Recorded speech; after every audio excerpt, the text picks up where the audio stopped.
This is a lecture from OpenTuition. To benefit from the lecture, you should download the free lecture notes from opentuition.com. Okay, this is the second lecture on cost volume profit analysis. In the first lecture, I went through what we meant by break-even, margin of safety, CS ratio, and whatever. But in all those examples, we just had one product that we were dealing with. Well, what the examiner did introduce into the syllabus about 2 years ago was something called multi-product cost volume profit analysis, which of course rather explains itself. The same sort of idea as before, but this time where we've more than one product. And to show you all the things that can be asked in relation to this, there's an example, example 6 on the last page of the notes. And have a quick read with me, and then we'll do lots of things on it, everything really that you could be tested on. A company produces and sells 3 products, C, V and P. The budget information for the coming year is as follows. So we're told how many units of each we're budgeting on selling. We're told the selling prices, the variable cost per unit, and to save time, we could have worked it out easy enough ourselves, but I've written down what the contributions per unit are, the selling price less the variable cost. The total budgeted fixed overheads for the year, 8,000. The same sort of information as before, but of course, this business of 3 products. So we're going to do several things here, A, B, C, D, and then there's an E and an F coming at the end. First of all, it says, calculate the CS ratio for each product individually. Well, we spent enough time on this in the previous lecture, so we can write these straight down surely. For product C, contribution is $1.25. Selling price is 5, and so the ratio 1.25 over 5 is 0.25. Some people certainly write 25%, doesn't matter, it's the same, but I'll keep these as ratios, 0.25. Similarly, V, contribution 75 cents, selling price 6, which is 0.125, and finally P, contribution $2.65, selling price 7, and so the CS ratio 0.379. So that was easy enough. Bit of rounding there, but no problem. The next one says, calculate the average CS ratio, assuming that the budget mix of production remains unchanged. Now, what I mean by that is, remember the CS ratio, if you just think of one product for a minute, the CS ratio for product C is 0.25. It means that however many we end up selling, whether it's more than 4,800 or less than 4,800, it means the contribution we're going to be earning is always going to be 25% of the sales revenue. Here, though, we want to see what the average ratio is, and assuming that, all right, we may not sell the budgeted figures, it may be higher, it may be lower, but we're going to assume that they stay in the same ratio with each other. So what I mean is, if we do sell 10% more, it's 10% more of all of them. If we sell 10% less, it's 10% less of all of them. It's not just that we sell more of one, less of another, and so on. That we're hoping to sell those quantities in the question, but they might all be higher, they might all be lower. And on that basis, we're going to work out the average CS ratio.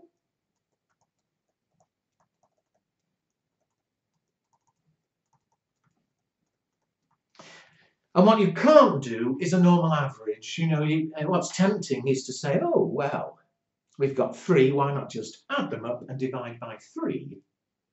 You can't do that because the overall picture, I mean, look at P. P was selling a lot more than the others. And so, if the sales of all of them do go up and down by X%, it's the effect of P that's going to be much bigger than the effect of C and V.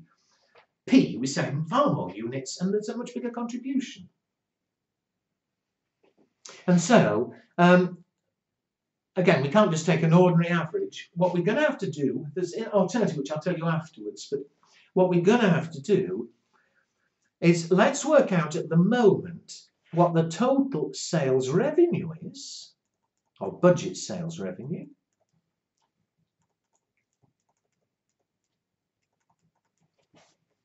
And then later I'll work out the budget contribution and then we'll put it together. So the budget sales revenue, well, in total from C, 4,800 units at $5. From V, 4,800 at $6. And from P, 12,000 at $7. And so what does that come to? 24,000.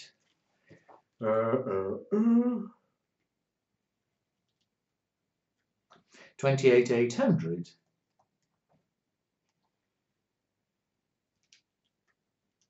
$84,000. So the total budgeted sales revenue is 136,800. What about the budgeted total contribution?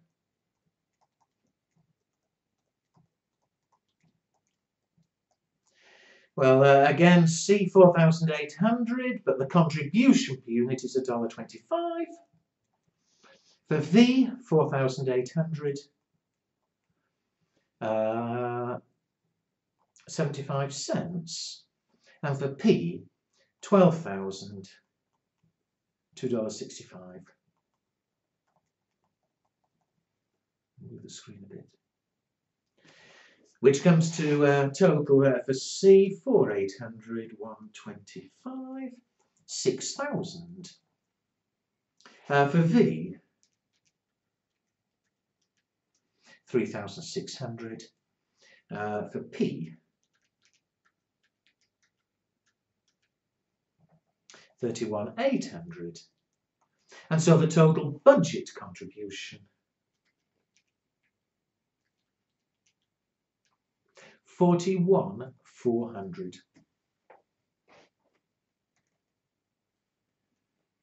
And so, before I talk more about it, the CS ratio overall, contribution 41,400 over sales 136,800. The ratio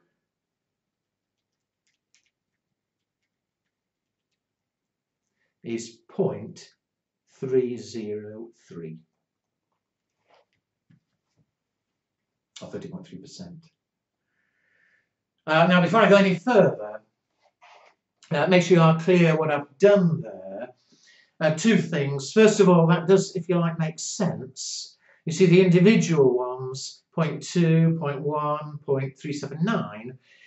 The average, as I said before, because P, there's so many more being sold and the contribution's higher, the average will be closer to P, and it is. At 0.3, it's P that's pulled it up, so it makes sense in that way. Secondly, appreciate, I've obviously used total sales, total contribution. And we said all along, we went to break even and so on. We may sell more, we may sell less. So the sales may be lower, the contribution may be lower. But bear in mind what I said earlier. We're assuming for the moment that if we do sell, for example, 10% less, it's 10% less of all of them. And so the sales will be 10% less in total, the contribution will be 10% less in total. On that assumption, the CS ratio will be 0.303, whether we sell more or we sell less. All right, let's carry on to C.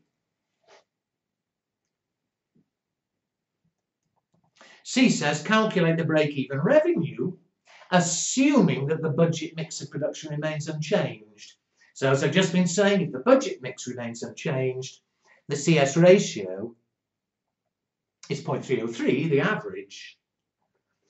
So we can use that thing I showed you in the last lecture, that to get the break-even revenue,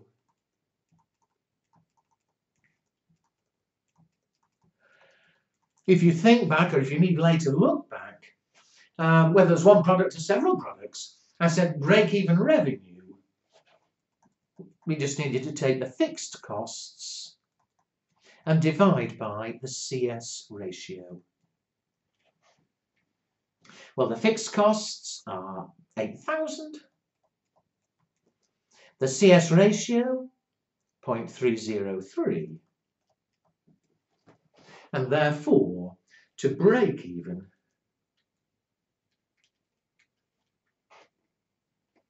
we need to sell, there's a bit of rounding here, but we're not worried there, 26,402 units.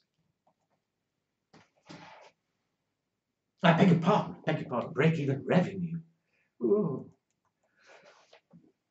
If we get revenue of 26,400, we'll break even.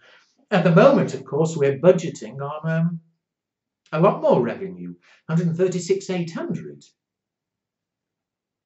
But even if we sell less and get less revenue, we'll still be making a profit, provided it doesn't fall the total revenue below 26,400.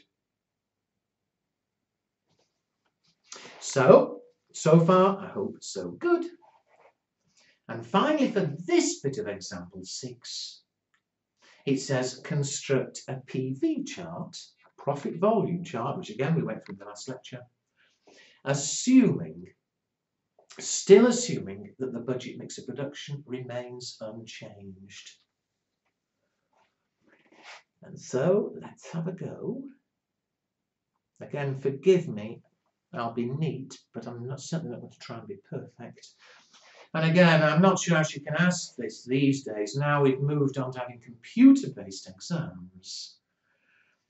It's extremely unlikely she could ask for a graph. But as I was saying, same thing with linear programming. She can ask for any bit of the workings, and she could also give you a graph and check you understood it. So it is important I go through this, and it is important you practice. But our PV chart, we're going to show the profit. This time, I did mention we do this before, but this time I'm going to show it against sales revenue.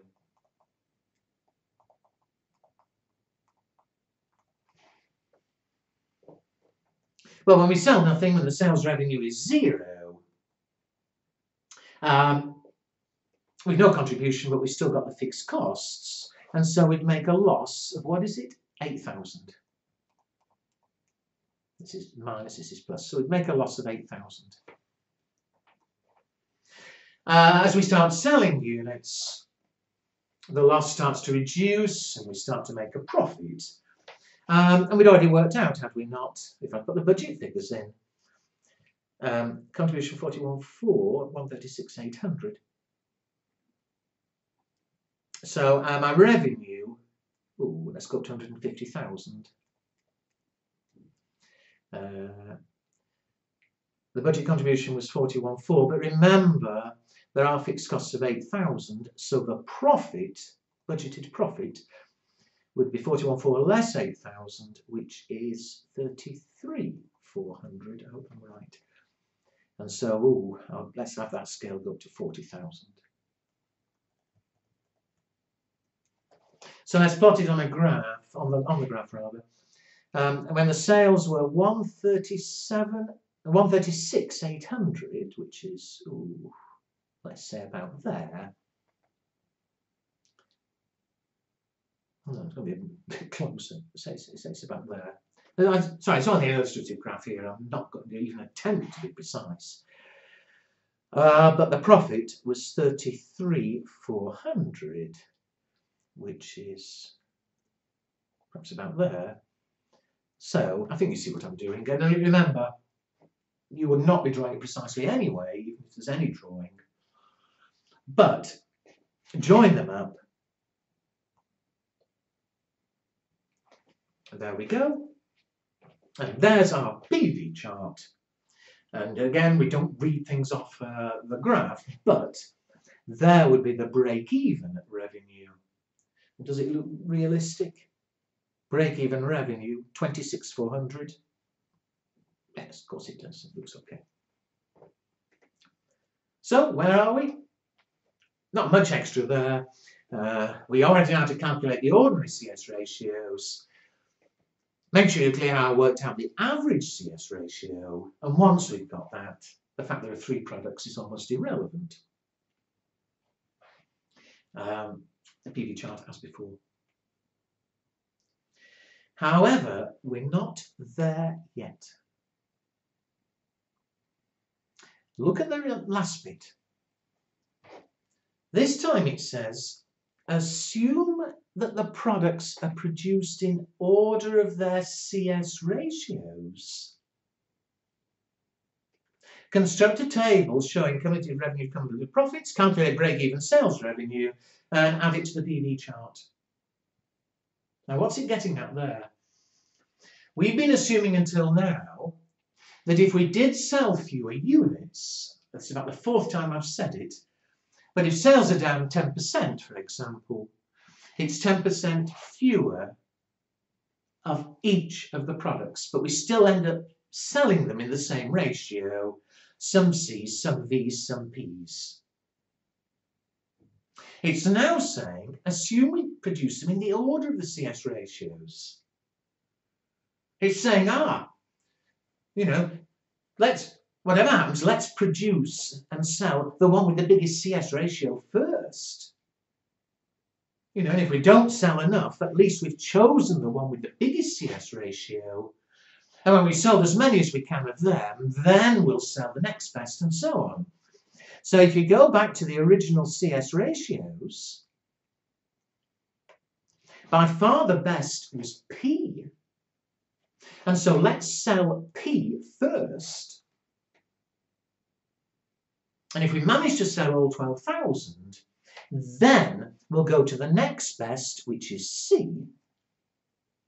And if we manage to sell, all 4,800, we'll go to the next best, V. And so let's do that and see what will happen. It says construct a table showing the cumulative, the total revenue, the cumulative, the total profit. So let's do it in order. The total revenue, the total profit.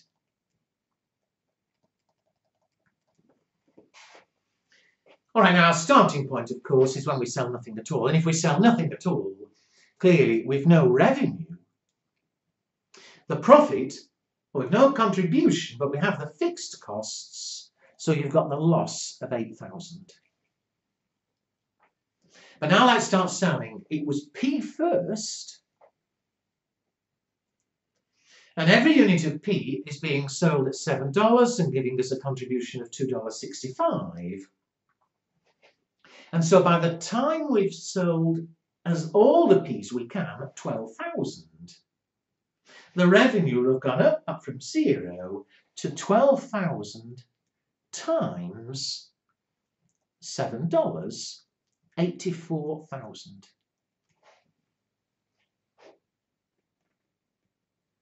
And what will have happened to the profit? Well, by the time we sold all 12,000, we'll have contribution of 12,000 times 265, which is 31,800, but be careful, although the contribution would be 31,800, the fixed costs are still there, of course, of 8,000. And so the profit would be 31,800 less 8,000, 23,800. So that's what's going to happen if we were only selling P. And let's put that on the same graph that we had before. You start off with a loss of 8,000 if there's no units. And if all we were selling was V, as you sell more units, you get more revenue, you get more contribution. And so it takes us up to revenue of 84,000, which is, let's say, there, takes us up to profit of 23,800, which is somewhere around there, something like this.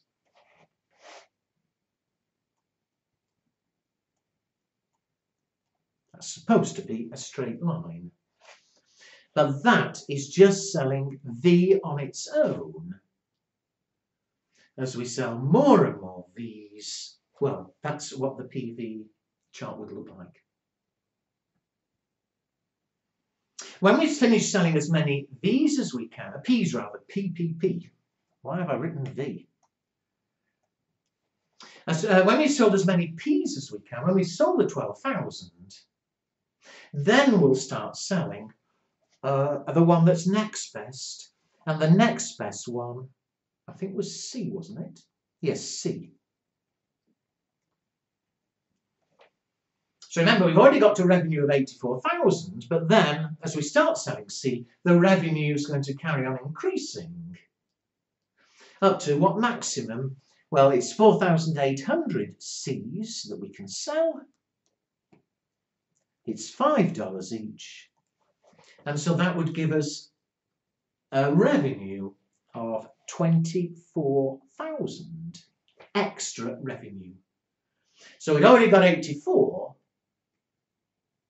Selling Cs takes us from 84 up to a total of 84 plus 24, 108,000. And what will happen to the contribution? We've already got the profit, I beg your pardon, the profit. We've already got the profit from selling all the Ps, with so far a profit of 23,800. If we start selling more Cs, extra contribution, no extra fixed costs obviously, but extra contribution, and we'll get extra contribution 4,800 times $1.25. So an extra 6,000. So what's the effect on profit going to be? It was 23,800, goes up by that extra 6,000 to 29,800. No extra fixed costs, they're already in there. So let's put that on the graph. We were already at that point, 84 and 23,800. We're now going up to 108,000. Revenue, which is perhaps about there. And the contribution's going up to 29,800, which is perhaps about there. There. Now again, it's not accurate, but I hope you're clear where these figures are coming from. The profit doesn't go up as steeply because the contribution per unit of C is a lot lower. But the profit's still going up. It's just that we're selling them in this order, P first, then C, and in a second V. So let's finish it off. If we have managed to sell all the Cs, Then we'll go to the last one, which is V. We've already got 108,000 revenue. How much extra will we get? V, 4,800. That's $6. Gives us an extra 28,800, which takes the total therefore up to 136,800. And finally, how much extra profit? Well, it's the extra contribution we earn from the 4,800 units at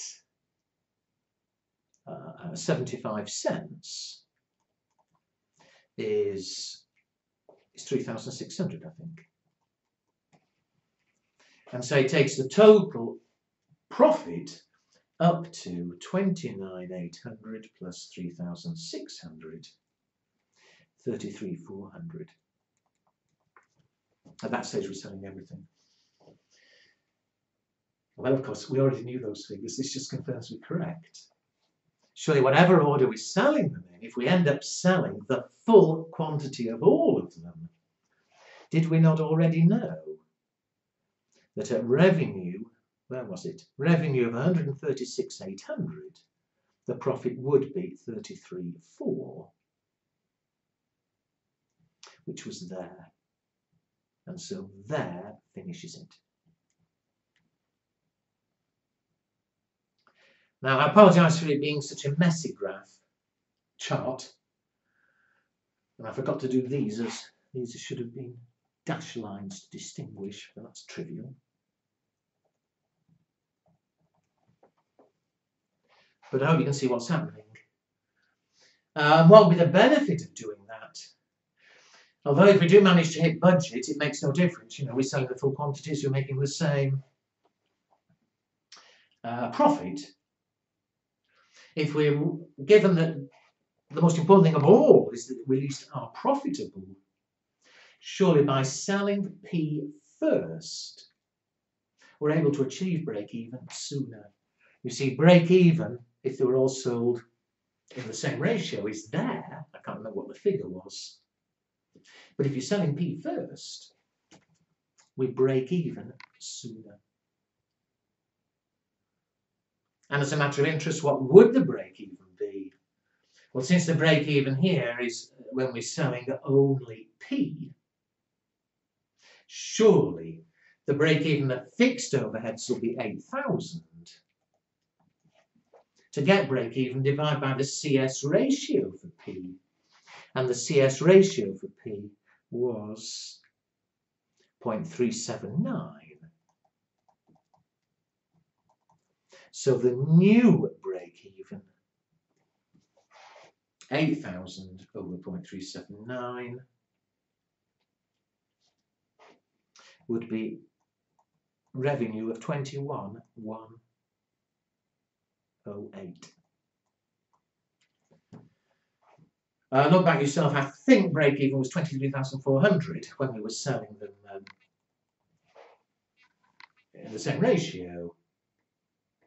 Selling P first will get us to break-even sooner, and in that sense would be preferable. So there you are. There are limitations to the whole of CVP analysis, and particularly to multi-product, but they're listed there.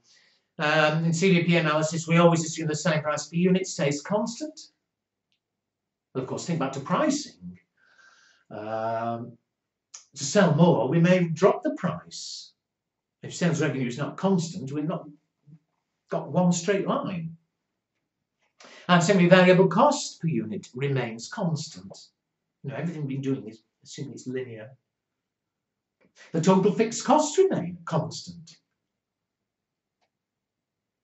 And of course, that the level of production is equal to the level of sales. Now, I don't know if it's occurred to any of you, but right back from the beginning of the first lecture, we always assumed that the production was the same as what we were selling, that we're not keeping inventories. You know, because of inventories, clearly there may be reasons to produce more than you sell them, try and sell them next year. No, we assume not. I personally find multi-product a little bit silly. I mean, it's fun arithmetic, it gives you more to do, obviously.